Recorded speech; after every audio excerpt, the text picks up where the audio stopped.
आज भरपूर दिवसातून तांदळाची भाजी मिळाली 10 रुपयाला पेंडी, तर एक पेंडी घेतली होती तर लगेचच करायला घेतली कारण की ताजी ताजी चांगली लागते। तर बघा 2 चमचे तेल टाकलं, त्यामध्ये 5-6 लसणाच्या पाकळ्या बारीक चिरून टाकल्या आणि 2 हिरव्या मिरच्या अशा उभ्या कापून घेतल्या। मिरची आणि लसूण छान आपण परतून घेतलं लालसर होईपर्यंत। त्यानंतर भाजी निवडून स्वच्छ धुवून त्यामध्ये घालून घ्यायची।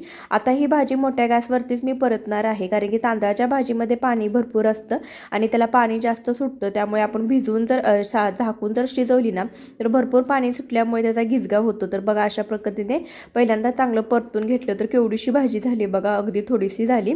तर ही भाजी खाल्ल्याने अंगातील उष्णता देखील कमी पडते, गॅसला पण चांगली आहे। मीठ टाकून घेतलं, सर्वात शेवटी टाकलं कारण की अंदाज घावत नाही ना, पहिल्यांदा जास्त वाटते। कूट टाकलं, झाकून ठेवलं, अगदी 2 मिनिटं झाकायचं। बरं भाजी बघा इथे शिजलेले, जास्त पाणी आहे ते मोठ्या गॅसवरती अशा प्रकारे आपण आटवून घ्यायचं आहे। बरेच जण कांदा देखील टाकतात किंवा डाळ देखील टाकतात, मी अशीच करते।